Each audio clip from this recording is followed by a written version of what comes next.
Hey there, folks. Welcome to the Roundup. We are a Cowboy State daily podcast. We focus on interesting people in the Cowboy State.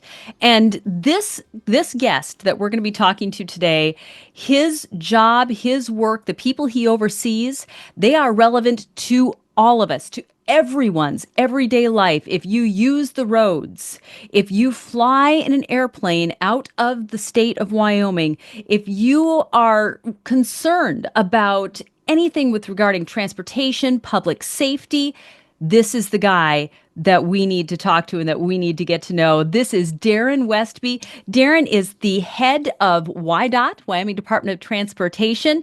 He is the director of that agency. He has a broad purview, but he has years of experience of being the director of a very broad agency, and he's got years of experience in being the director of a very small agency. And we're going to talk about that here in just a little bit. But I'm going to say hello, Darin Westby. We're so glad to have you on the Roundup today. How are you today? I'm doing well. It's legislature, so it's fast and furious. But thank you, Wendy, for having me on, and thanks for the listeners. We are so glad that you are able to take time away from all of those duties and just take a little bit of time to talk to us about the Wyoming Department of Transportation. But of course, the Roundup is about personalities. And so we want to know about you. Who is it that's directing the Wyoming Department of Transportation? And Darin, you've got a great story. You are a Wyoming native, you're a Casper native. Tell us about growing up in Casper, Wyoming. Well, thanks, Wendy. Growing up in Casper, raised by a single mother, Casper is the epitome of the best place to grow up as a kid.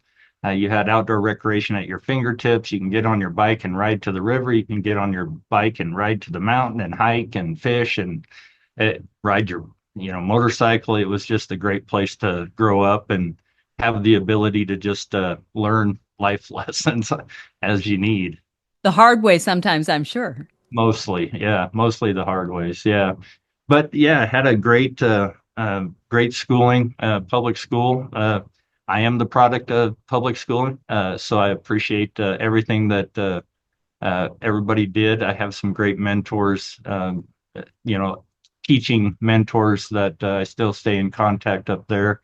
But yeah, no, growing up there gave me a good base. I was fortunate enough to have some good math teachers that didn't scare math away from me. And so it pushed me into the science world. And I was always really good with my hands and mechanically inclined to be able to take things apart and put them back together again. So I figured, well, let's go into mechanical engineering. I always wanted to build cars, and that was kind of my passion. And so mechanical engineering at the time at the University of Wyoming was very strong in machine and component design. At the time, we were in the country, probably even the world at that point, the leading in composite materials, carbon fiber.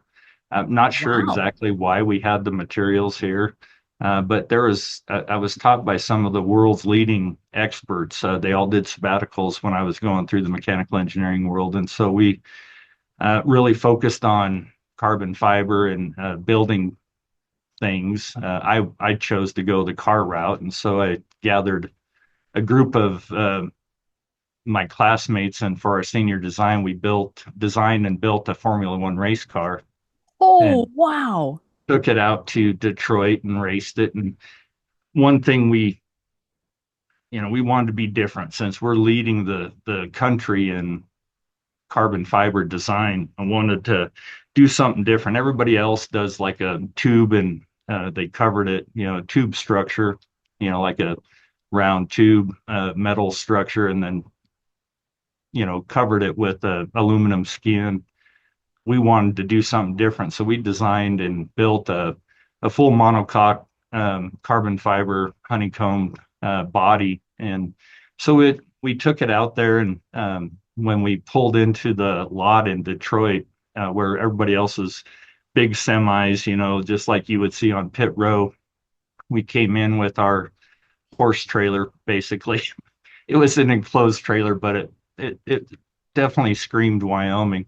But when we were kind of getting laughed at, but then when we dropped the trailer, um, the back of the trailer and rolled out our car. It was unlike anything that they'd ever seen at the competition. And so we quickly got some respect instantly. But long story short, went out, tested it. The engine blew twice. The one thing that we purchased, everything else we built on the car, but the engine blew. And about that time, Virginia Tech was just watching us, go through this process. And after the second engine blew, and we didn't have a third, we were pushing the car back to the pit, and Virginia Tech caught us when we got back to our trailer and said, "Hey, all right, so we got an extra engine if you want it, but we want to just dive over your car. And so long as we're replacing the engine, the long as it takes us to put the engine in, we can just scour your car." And we all looked at each other and said, "Well, what the hell? We don't have anything to lose, you know?" And so Oh, they had a crew replacing the engine, and the rest of the crew was calipers and measuring our car. And we went out and finished the race with their engine. But it was just a fun opportunity to get in front of the big three. They were kind of the judges at the time, and you had to get in front of them and explain how you designed the car, how you built the car. They wanted to see if you did it yourself or if you had, you know, professional help. And of course we didn't. We did it all ourselves, and I think we blew them away that we did that in little old Wyoming. that's so But great. we all got jobs out in Detroit and the Michigan area, and so at the time my wife was graduating law school at the same time I was graduating mechanical engineering, and so we had a bet as to whoever got the first job offer, accepted is the key word, accepted job offer. The other would follow and raise our kid. I should back up. We had a gonna be 6 year old and gonna be a newborn in July of that graduating year. And so we said whoever didn't get the first job offer would go back and raise the kids as long as we could, and financially and mentally. And so I got the first job offer, but we did not accept that because we didn't want to raise our kids out in the Midwest. And so she got a job offer here in Cheyenne with federal magistrate Beeman, and so we took the job here in Cheyenne, and I was good on our bet. I raised the kids for I want to say 6 or 8 months until my son he became about 6 or 8 months and started to become mobile, and then it became work. Up until up until then, it was just kind of fun to just watch him grow. But once he became mobile, it became work, and I figured I would rather pay somebody to help deal with the work, and so I went and found a job. Oh Got a my job. gosh. So It you was were fun. you were a stay-at-home dad, and Yeah. I just think that that's fantastic because I don't talk to very many people who have been stay-at-home dads. So, folks, when I said he knows how to manage small agencies, that's a managing a small agency. Yeah, that's That you, I bet you just had such a whole different perspective than it, than most yeah. people your age, especially most dads. Yeah, well, having a 6 year old, I've been through that process a little bit. And so the next one was just as much work, but it was fun. Something I would never give back. It was a great opportunity to spend the time that was necessary to help put him on the right path and make sure that my older daughter was doing as well as she could in kindergarten and going into first grade. So it was fun. Wouldn't get trade it for the world, but like I said, once it became work, it was time for me to move on. But it was fun. And So you traded in then being a stay-at-home dad and managing that part of your life and the family. What did you decide? Which direction did you go then? You've got a mechanical engineering degree, and what did you want to do with that? well, I always, like I said, I always wanted to design and build cars. Well, quickly realized in Wyoming we don't design nor build cars here. And so one thing with engineering degree, one thing that we are plentiful in Wyoming is civil engineering. So I found a job with a private architectural and engineering firm, and the individual that I worked for had licenses across the entire country. And so we would design and build hotels or bedroom expressions, the whole furniture row thing. And so we campgrounds of America. So we designed these things across the entire country, which gave me a great opportunity to learn the civil side and the architectural side and the structural side and the electrical side and the mechanical side. Just really broad, experiential learning opportunity, which was great. But then I became a partner in that firm, which was fun, but it was a lot of work, a lot of hours. And so Continuing education, really, continuing yeah, education. yeah, it was great. And at the time was able to, you have to have back in the day, you had to have 4 years of experiential learning to take the test to become a professional engineer. And so I took the test and became a professional civil engineer. So I'm mechanical by degree, but civil by license, and probably practiced mostly architectural. So I think my passion is probably architecture, but um, I'm not an architect. So I practiced mostly in the civil world. I had a great opportunity to, um, he was going to move his office to Chattanooga, Tennessee. And so I said, I don't want to keep working 120-hour weeks. And so I sold my portion of the practice and he moved. And luckily at the same time, there was a job opening at state parks as a project engineer. And so I looked at that job as I can still design campgrounds, I can still design buildings, I can still design roads and bridges and just on a state level. And so everything happens for a reason. So I got that job luckily, and then worked my way up through that agency. I spent 20 years there, and the last 7 years I was the director of that agency. So the Governor Meade gave me that appointment 7 years before I came over here. At what point did you say, you know what, I think that I'd like to go to the administrative side rather than be ground floor, doing the actual designing and building and things like that? Because it's a whole different mindset because now instead of just project oriented, you're people oriented. Right. I don't know if there was ever really a shift. I think it's pretty much every engineer's trajectory. If you have any managerial abilities, they push you out of engineering and into management. And so that kind of what happened. At the same time, I'm also a volunteer out at Cheyenne Frontier Days and have been for 30 years, and was at the time working my way up through the ranks of Frontier Days. And I was a chairman of the concessions committee.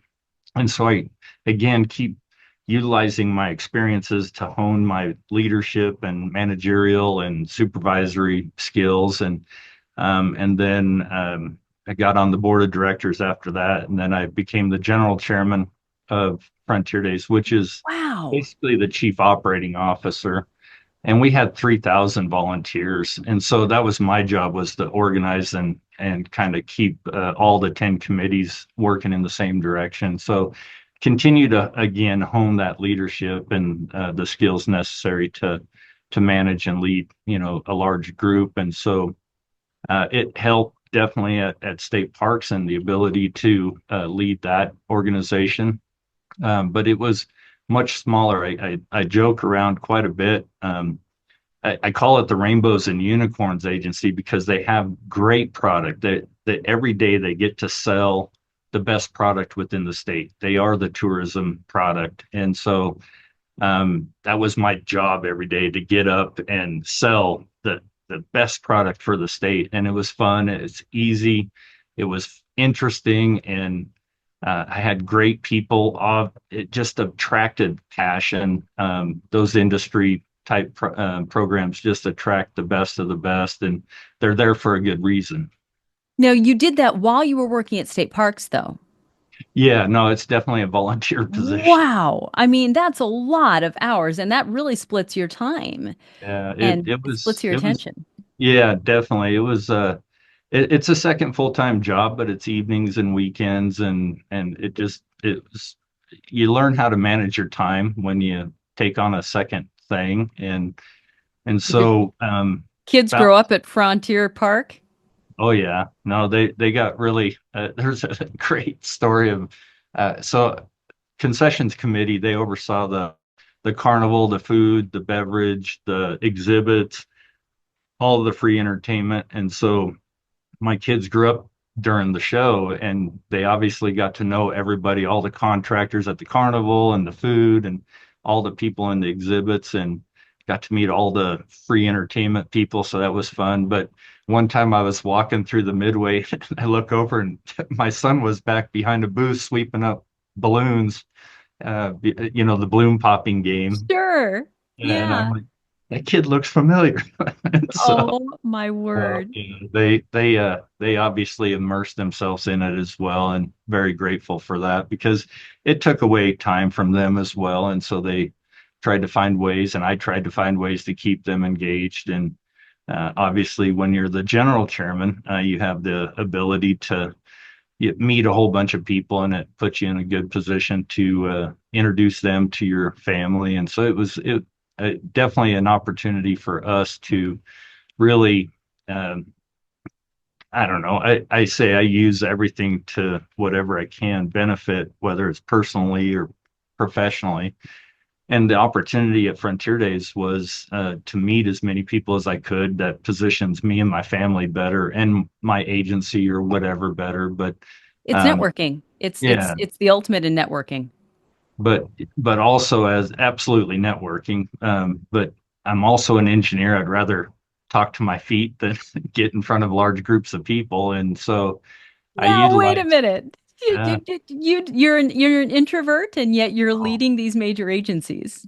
definitely an introvert. Yeah, no, it takes everything I can to pull myself out of my normal state to do things like this or in front of a large group. But I utilized Frontier Days I was the yes guy. So the front office, if they ever got a call and say, hey, Rotary this or, chamber this or school this wants to have a presentation on Frontier Days, I was your guy. Just the answer is yes, just put it on my calendar and I'd go do it just to continue to try to get the fear of public speaking out of me. And I'm Good for you. still crafting that skill, honing it for sure. But I definitely used Frontier Days as much as they've utilized my skills as well. But it's still a fun 30 years. I'm still a volunteer. A couple years ago, they voted me on. I'm on the Hall of Fame there at Cheyenne Frontier Days, which is a nice honor. Now I just say I have a cool badge with no responsibility, but that's not really the case either because I'm still on two committees and three boards out there. But it's once they get their hooks into you, they never let you go. But it's a fun opportunity. But you don't let them go either. And I think that that says something about your love for Frontier Days, your love for your community, obviously your willingness to give to the community. Yeah. When you were, let's just kind of focus for a moment on your years at the state parks, because that's a huge responsibility to be able to be the overseer of all of those beautiful spaces that are dedicated for the use of all of us. You had to have loved that job and be very invested in it, and yet you were willing to give that up last year to say, you know what? I think it's time for something different. What changed your focus away from parks and onto, okay, WYDOT needs a new director? Good question. The governor called, Well, and that's a good reason right there.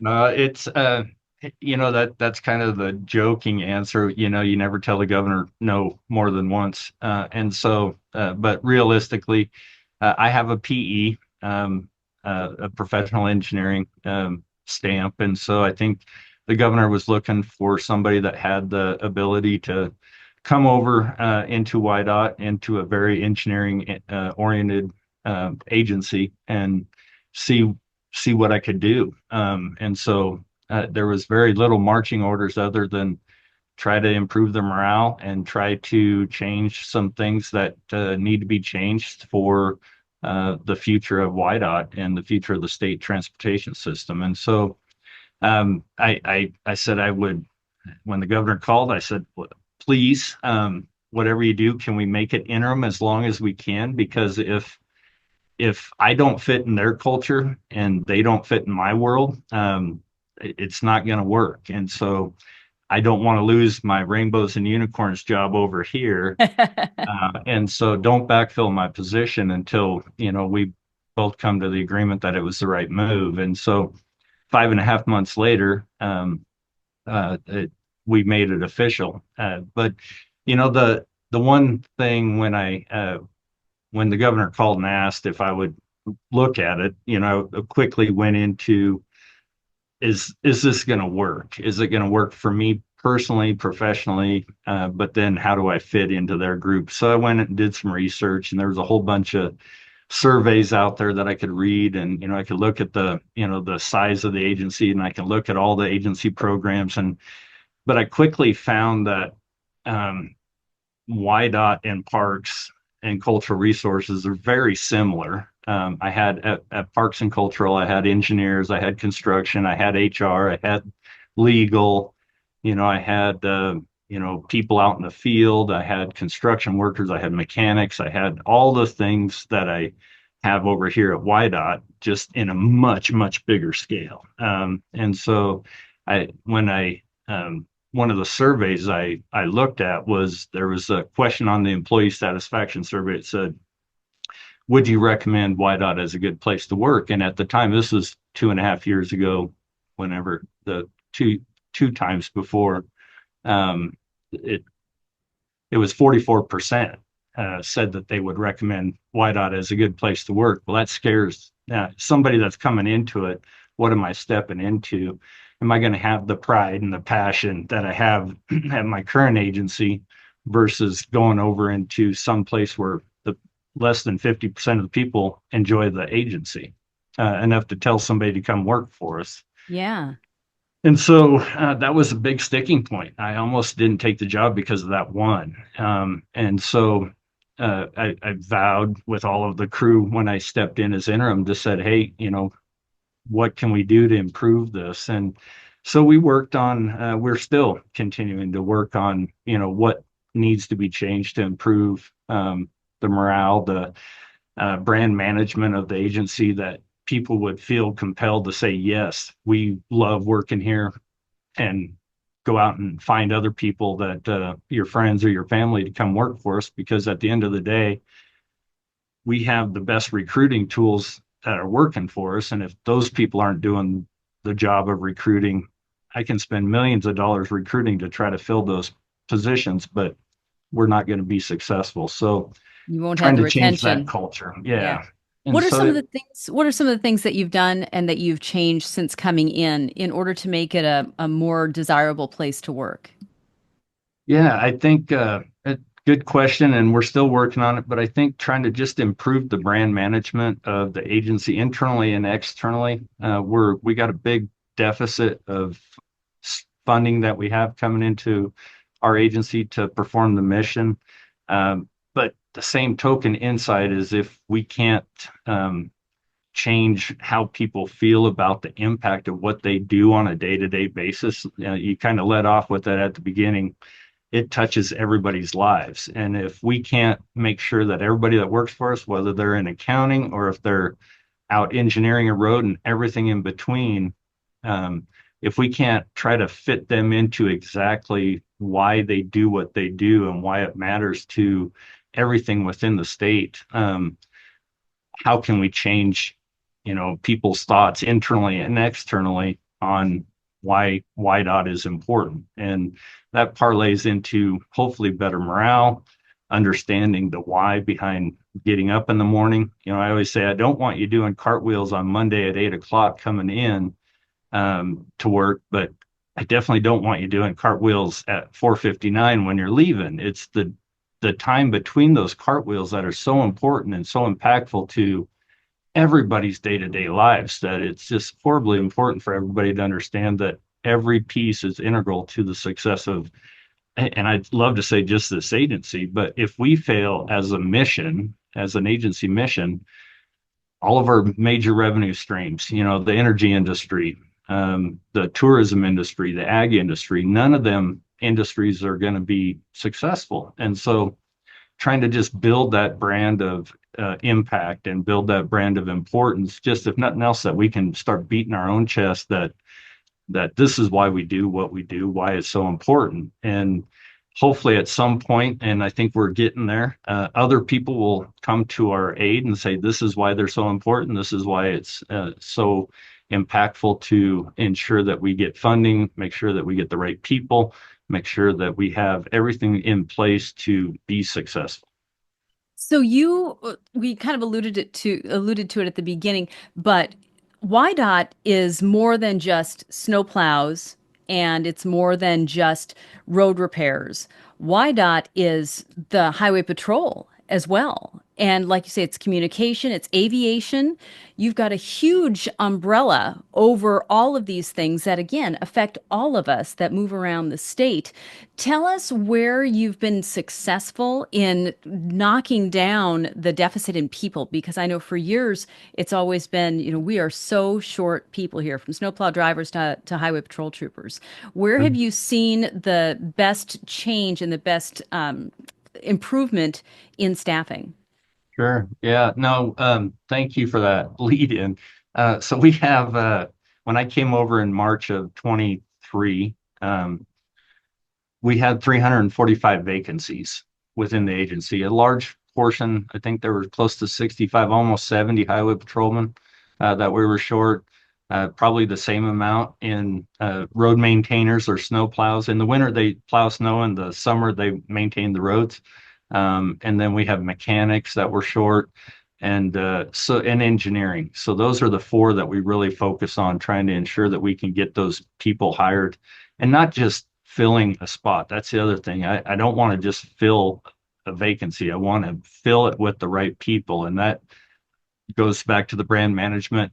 Why do you want to work for us? Well, let me tell you why you should work for us, and be proud of it and have our people be proud of who they work for and what they do. And so that's the big part. So Highway Patrol, flash forward now, I think we're down to 20 vacancies, and hopefully with this last recruitment effort, we'll be down to almost full, which is going to be, Wow. yeah. And That's huge. I mean, just pause for a moment. That's huge because for years there's been a shortage of highway patrol troopers, and it's been a serious shortage. yeah, no, it has. And the colonel and his team have done a tremendous job of trying to really recruit. I gave them a challenge when I came on. Almost the first day, they came to me and they said, "We need more FTEs. We need more troopers." And I said, "You have 70 vacancies. I'm not going to go to the legislature and the governor and ask for more, sworn officers when you can't fill what you have. Fill what you have, and then I will go ask for more if you need it." And so they took that challenge seriously. They've knocked it down within little over a year and a half now. They're down to 20. And so hopefully, like I said, this next go around, they might be getting close. So this next session, I might have to put my money where my mouth was and That's go good. ask for some position because, and thank you for backing me up a little bit and celebrating that success. That's the one thing that I think everybody's not good at, is celebrating success and really, trying to spear, what we just did was tremendous. And we need to make sure that we slow down a little bit, celebrate that success, and hopefully that'll continue to build where we want to go. Fantastic. What about snowplow drivers? Because I know that was another real issue for a lot of people because if we don't get those roads plowed, we don't go anywhere, especially along I-80, Right. especially in, my part up in Northwest, in the Northeast part. Those are really heavily hit in the wintertime. And if we don't have snowplow drivers, we're stuck, literally. No, literally, yeah. No, we've done a great job of getting those positions filled too. We're not nearly as probably as full as we are on the highway patrol. We still have probably 35 vacancies, so we've cut it almost in half. But still, it's an interesting job, and so it's not for everybody. It takes a special individual to do what they do. I think over the next year, we're going to start figuring out how we can put head cams on our snowplow drivers, just so you can see it's like running a spaceship in there when they're running double plows, and it's amazing what they do on a day-to-day basis out there. And if I can get that pulled together, we'll get the fear of missing out of those thrill seekers that have some interest in really trying to be, like I said, I don't want to just fill positions. I want to fill it with people that can do the job and have the will to do the job. Because when you're out in the middle of nowhere plowing snow in a blizzard, so other people can go on their day, it takes a special person to do that. So we're really trying to push the recruitment towards, it's not for everybody, but for the right person, it could be a great career, for sure. And so we continue to push that as much as possible. We're going to work with some other people to try to get that message out here in the next year. And hopefully we can fill those within this next year as well. I think that's fantastic. Now, you have had two really high profile incidents, tragedies, or, just really disastrous situations since you have taken over, which of course is no fault of anybody on WYDOT. They have just happened. But the Teton Pass falling off the mountain, side of the mountain last year, and then of course the most recent tragedy at the Green River Tunnel on I-80. How have those disasters, how have they impacted morale, and how proud of you are you of your people for as fast as they've worked to get those roads open again? Yeah, no, thank you. We'll start with Teton Pass. That was obviously it went viral. The first video or first footage we had, the slough or the slide was kind of at a decent angle, and we all kind of looked at it and said, "Yeah, we can fix that, no problem." And then the one that went viral is the one where it just shaved straight down, and it was like, "Oh no, that's gonna be horrible." And so quickly gathered the team, and at the same time, obviously the local leaders were, what's going to happen, should we start getting FEMA involved and try to get some housing in? And I said, just give me 24 hours to work with the team. Let me find out if we're weeks or months or years out on this thing. I truly want to not knee jerk react to this. And so the crew, the local crew, Bob Hammond is the resident engineer up there, worked with the Forest Service and worked with his crews, and a lot of people down here in Cheyenne was supporting him with geologists and everything. And we flew our geologists and some of our engineers up there really quick to help Bob, kind of come up with a solution. But the detour, quickly, he just said, Darin, we can have this done in 2 weeks.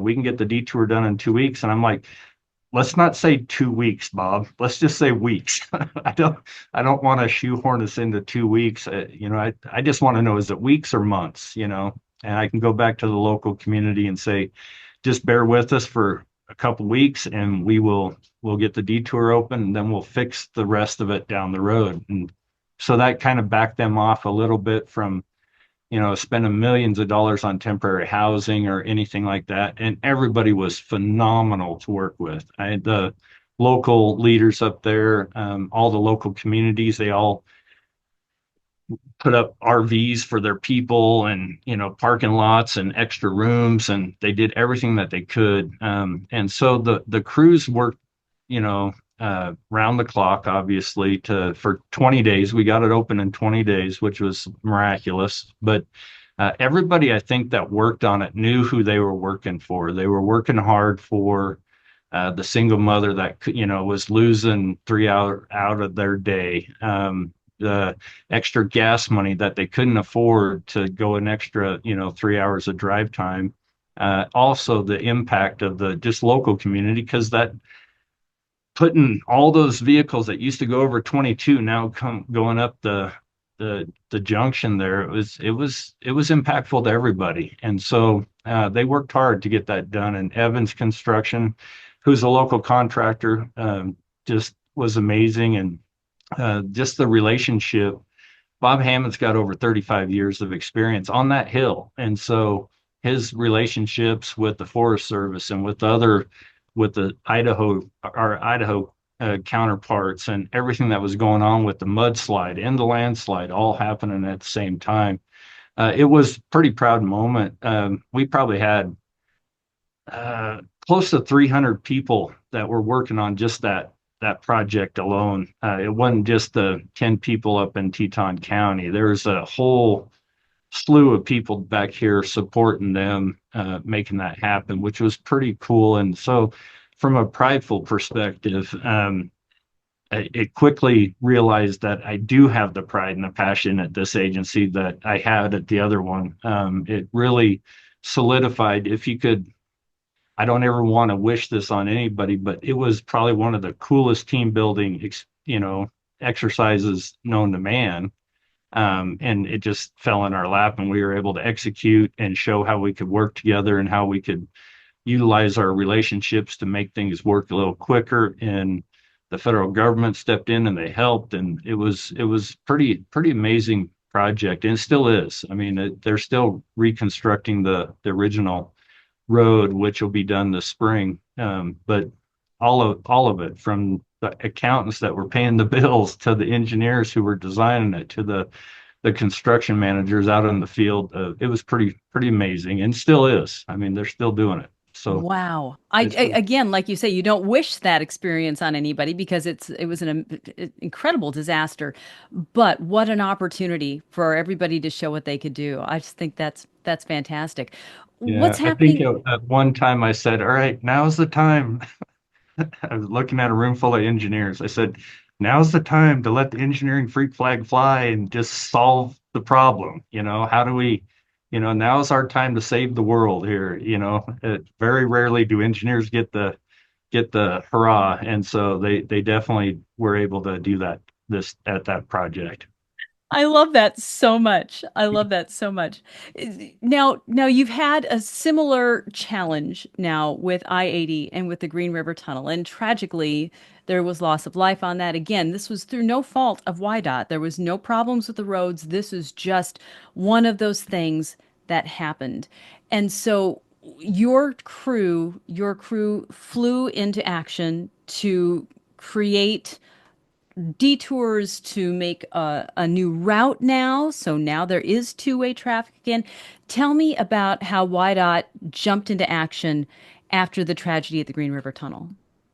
Sure. Yeah. I mean, right when it happened, obviously there was every local EMS, fire, local police, sheriff, the ambulance service, the hospital. They went into critical operations. Uh, Everybody just seamlessly went to work on trying to, one, get everybody backed up so we're not seeing a whole bunch of people in Rock Springs. So we started backing up all the way into Cheyenne at that point. Worked with our local guys, worked with the Sweetwater County and Green River, the city of Green River, and got that traffic rerouted through town, which I-80 in this stretch is about 9,000 cars each way per day. And so they knew that was not a long-term solution. So having all those vehicles go through there. So they quickly, we sent our geologist as well as our bridge inspector out to make sure that the eastbound tunnel was not compromised. And as soon as they got that solidified, they were working on what it was going to take to get head-to-head traffic through I-80, get all those vehicles out of Green River. So I had the WYDOT side of the house, the engineering side of the house, working on that solution with the locals, and all the while, the law enforcement side, the highway patrol, was working with DCI and as well as the other law enforcement agents, the sheriff's office, to really start working on the investigation, which takes, as you can imagine, this is going to take a lot of time to really digest all that information to come back with the investigation. And so they worked with DCI, they have some technology that can three-dimensionally map, the scene.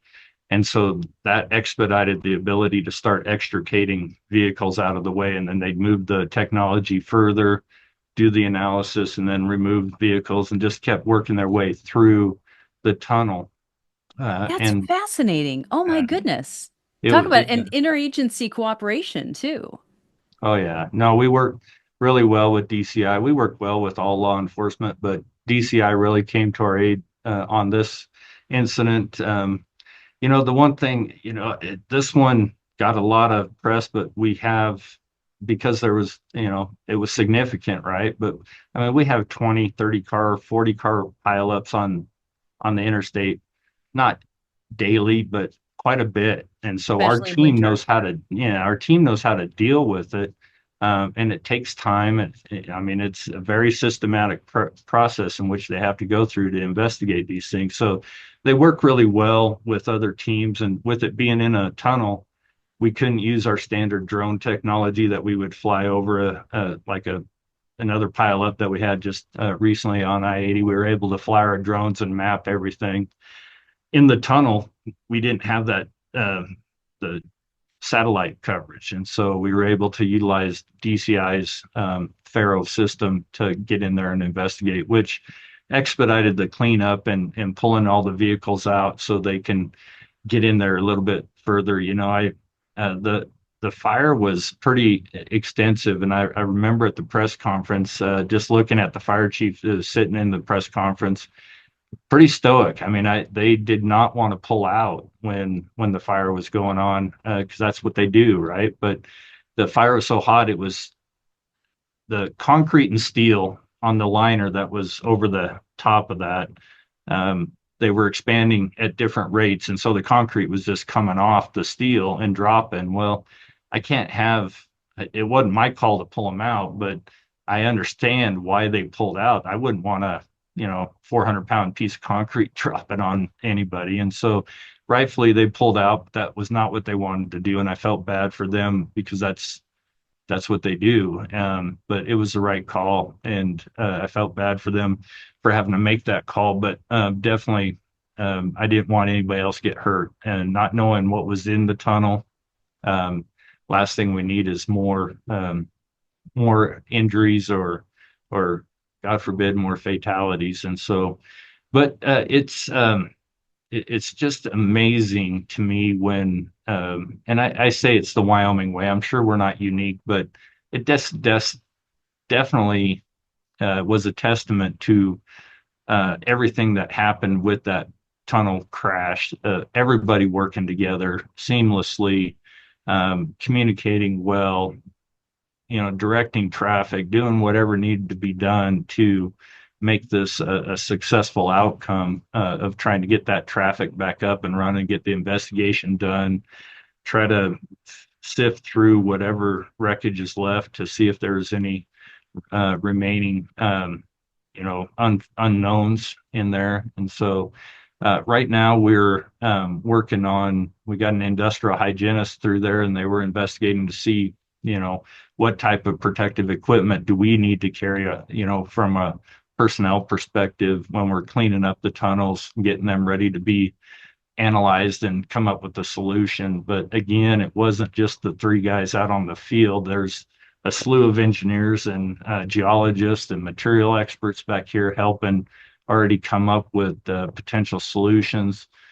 even working with the legislature right now on potential funding. And so I don't know, it's a testament to everybody understanding how important and impactful that section of road, if it goes down, how impactful it is to not just the people of Green River. They're getting impacted with 9,000 cars going through their day each way. But the amount of commerce that's slowing down that needs to get, to the coast or wherever they're headed. Sure. Yeah. And to us. So yeah, thank you for that. It's been a long couple of weeks, but the crew handle it still continues to handle it well. And even poor Doug and his crew over here at the front door here we get all the phone calls. And so they've been working hard to just try to keep the information flowing and get the traffic rerouted. And so it's been an interesting couple of weeks for sure. But unfortunately, it was the same district. So our state's broken up into 5 districts, and District 3 is Southwest Wyoming that goes all the way up to Jackson. So it's the same group of people that had to deal with Oh Teton my Pass word. are dealing with this. And so hopeful if we have another one, I hope it's not in District 3 because I don't know that I'd have anybody left to employ over there. So But boy, are they having opportunities to really stretch their creativity and really put all those years of experience to work. What a great, great crew you have. And we are, as a state, how blessed are we to have these people working on our behalf to keep everything moving? I wish that we had more time. We're running really good. By the time we're done, we're going to be an hour here, but I want to make sure that we get a chance to hear about, in addition to all of these other projects that you have going on in your day job, you got a side gig going on that people, especially in Southeast Wyoming, need to know about. Darin Westby, you've got Westby Edge Brewing. You go from being the head and the director of the Wyoming Department of Transportation. You also have a fantastic business there in Cheyenne, which is so 180 from the day-to-day Wyoming Department of Transportation. Tell us about your passion project, yeah, Westby Edge Brewing. well, thanks. No, we, I talked a little bit about Frontier Days and all of that leadership was going away in 2021. And so my wife and I said, what's our next community involvement? What are we going to get involved in? And at the time in 2019, the Reed Rail Corridor beautification project was kind of hot and heavy. And so we said, well, let's get into downtown revitalization. So we put our house on the market thinking we had 6 months to figure out our next move, and it sold in a day and a half. So Oh, somebody was telling us go forth, and so we found this property down on the west edge, right on the railroad tracks that they're going to beautify, and so we went all in. So that was February 2020 that we bought the property, sold the house at the end of 2019, moved into our daughter's basement. She was pregnant, had her baby. We moved out. COVID happened. We had to move out because I didn't want to bring COVID back to the baby, and so we made a little apartment down there. And so we spent the next 3.5 years, evenings and weekends, just elbow greasing it and doing whatever we could to try to start a new business. And we opened June of 23, June 1st of 23. So that was 3.5 years roughly. And it was fun little project, still is fun little project. I look at it as my retirement plan because it's a 100-year-old structure. We saved it from getting torn down. So there will always be something for me to tinker on there. And so that'll keep get me that, busy for the rest of my life. keep that Yeah. engineering going. Yeah. That is fantastic. Yeah, I got on your Facebook page and I'm like, you're promoting trivia night at Westby Edge. I'm like, wait a minute. So I went over it. How fun is that? And it's got to really feed your creative side as well because it's so different from what you do on a day-to-day basis. It And definitely for, opens up. Yeah. for an introvert, though, for an introvert to run a brewing company. Yeah. My job is to talk to people and do dishes. So I'm really good at doing dishes, and it forces me to go out and thank the customers when they come in and see if they're having a good time. And yeah, it's fun. Our daughter's the brewer. Our son and daughter-in-law is the marketing people, and my oldest daughter, she's the event planner, so she coordinates all that. And so yeah, it's a family business, and we all just do what we can to keep the doors open and give the community something cool to come to and enjoy, and keep them from going to Fort Collins to have the same experience. There you go. Darren Westby, this has been such an interesting conversation, and your life it's just so multifaceted.